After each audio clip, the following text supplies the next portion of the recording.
a few words about how I got started. And it has a lot to do with happiness, actually. When I was a very young child, I was extremely introverted and very much to myself. And kind of as a way of surviving, I would go into my own very personal space, and I would make things. I would make things for people as a way of, showing them my love.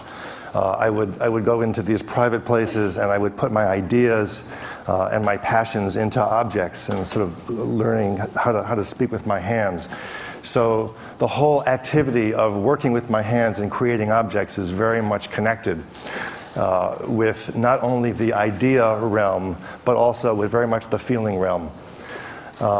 And the ideas are very disparate. I'm going to show you many different kinds of pieces, and there's no real connection between one or the other, except that they sort of come out of my brain. And they're all different sort of thoughts that are triggered by looking at life and seeing nature and seeing objects and just having kind of playful, random thoughts about things.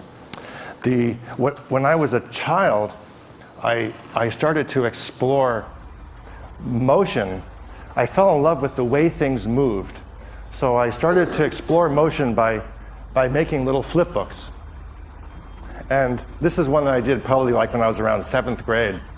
And I remember when I was doing this, I was thinking about that little rock there and the pathway of the vehicles as they would fly through the air, and how the characters would come shooting out of the car. So on my mind, I was thinking about the trajectory of the vehicles. And of course, when you're a little kid, there's always destruction. So it has to end with this gratuitous violence.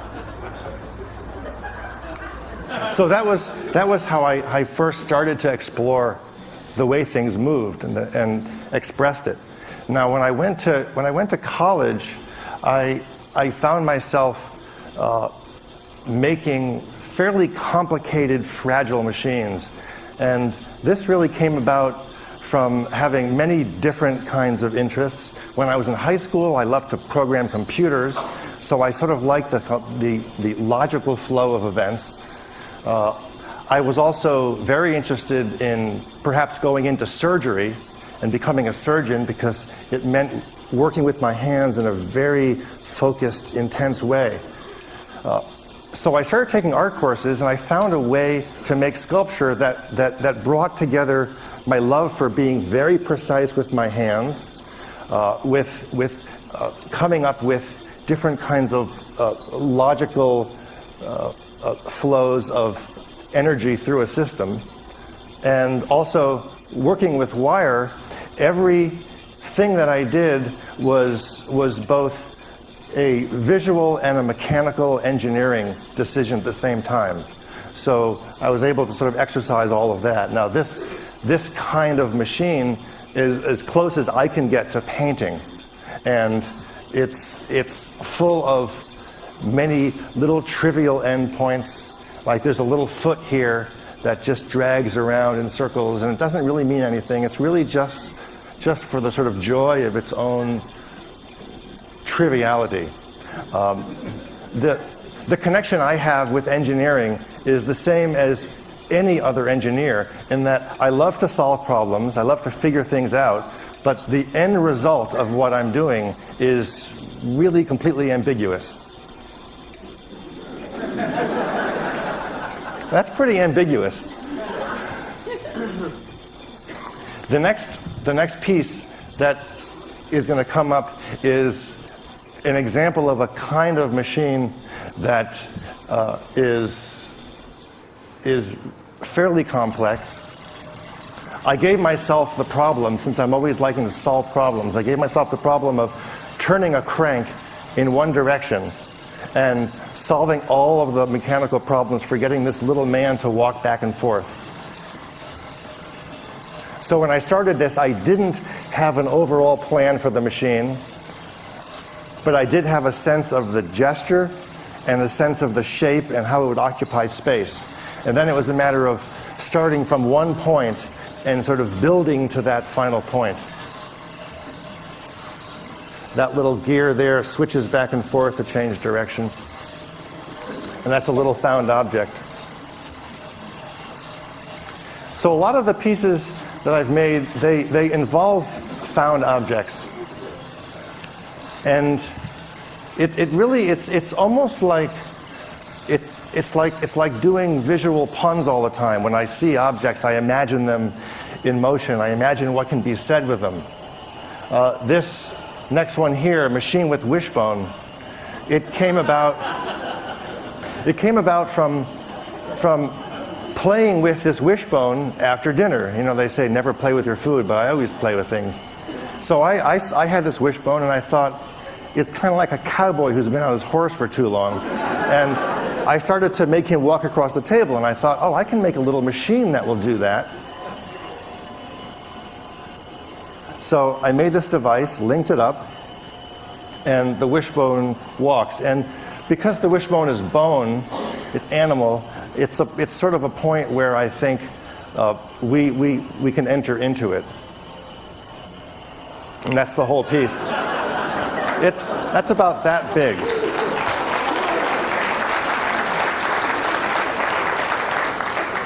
It's also very much, this kind of work is also very much like puppetry, where the found object is in a sense the puppet, and I'm the puppeteer at first because I'm playing with an object, but then I make the machine, which is sort of the stand-in for me, and it is able to achieve the action that I want. The next piece I'll show you is a much more conceptual thought, and it's a little piece called Corey's Yellow Chair. I had this image in my mind that I saw my son's little chair, and I saw it explode up and out. And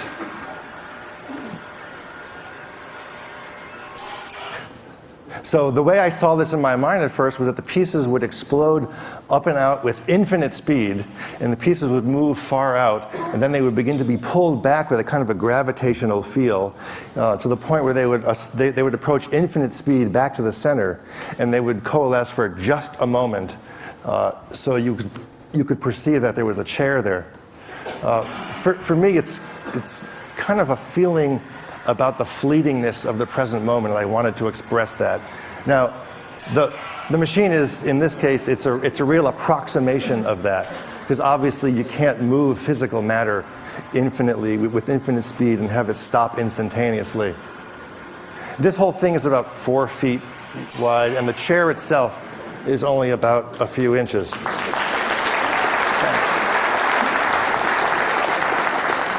Now this is a funny sort of conceptual thing, and yesterday we were talking about Danny Hillis's 10,000-year clock. So we have a motor here on the left, and it goes through a gear train. There are 12 pairs of 50-to-1 reductions. So that means that the final speed of that gear on the end is so slow that it would take 2 trillion years to turn once. So I've embedded it in concrete because it doesn't really matter, because it could run all the time. Now, a completely different thought. I'm always imagining myself in different situations. I'm imagining myself as a machine. What would I love? I would love to be bathed in oil. So this machine does nothing but just bathe itself in oil.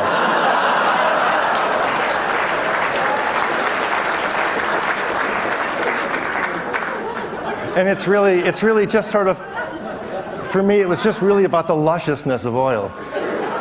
And then I got a call from a friend who wanted to have a show of erotic art, and I didn't have any pieces, but when she suggested to be in the show, this piece came to mind. So it's sort of related, but you can see it's much more overtly erotic. And this one I call Machine with Grease. It's just continually ejaculating, and this is a happy machine, I'll tell you. It's definitely happy. From an engineering point of view, this is just a little 4-bar linkage. And then again, this is a found object, a little fan that I found, and I thought, what about the gesture of opening the fan, and how simply could I state something? And in a case like this, I'm trying to make something which is clear but also not suggestive of any particular kind of animal or plant. For me, the process is very important, because I'm inventing machines, but I'm also inventing tools to make machines, and the whole thing is all sort of wrapped up from the beginning. So this is a little wire bending tool. After many years of bending gears with a pair of pliers, I made that tool. And then I made this other tool for sort of centering gears very quickly. Sort of developing my own little world of technology. My life completely changed when I found a spot welder. And that was that tool. It completely changed what I could do. Now here I'm going to do a very poor job of silver soldering. This is not the way they teach you to silver solder when you're in school. I just like throw it in. I mean, real jewelers put little bits of solder in it. So that's a finished gear.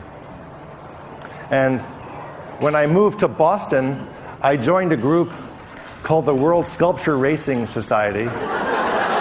And the idea, their premise was that we wanted to show pieces of sculpture on the street, and there'd be no subjective decision about what was the best. It would be whatever came across the finish line first would be the winner. So I made this is my first racing sculpture, and I thought, oh, I'm going to make a cart, and I'm going to have my hand writing faster. So as I run down the street, the cart's going to talk to me, and it's going to go faster, faster. So that's what it does. But then in the end, what I decided was every time it finished writing the word, I would stop and I would give the card to somebody on the side of the road, so I would never win the race because I'm always stopping. But I had a lot of fun.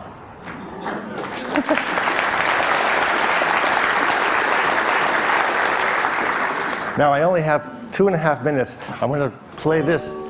This is a piece that, for me, is in some ways the most complete kind of piece, because when I was a kid I also played a lot of guitar, and when I had this thought, I was imagining that I would have a whole machine theater evening where you would have an audience, the curtain would open, and you'd be entertained by machines on stage. So I imagined a very simple gestural dance that would be between a machine and just a very simple chair. And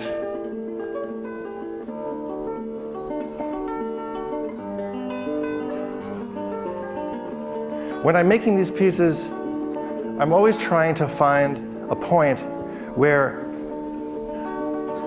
I'm saying something very clearly, and it's very simple, but also at the same time it's very ambiguous. And I think there's a point between simplicity and ambiguity which can allow a viewer to perhaps take something from it. And that leads me to the thought that all of these pieces start off in my own mind, in my heart, and I do my best at finding ways to express them with materials, and it always feels really crude. It's always a struggle, but somehow I manage to sort of get this thought out into an object, and then it's there, okay? It means nothing at all. The object itself just means nothing.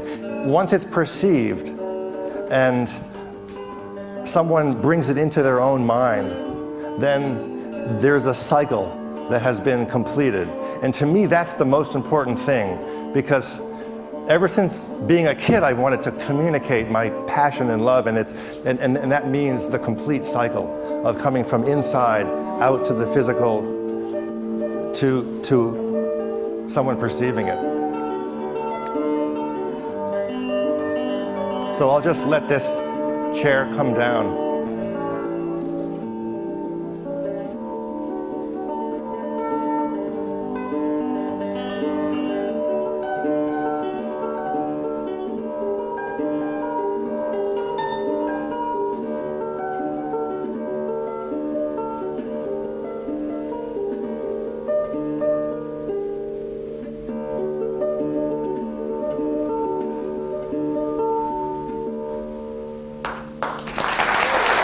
Thank you.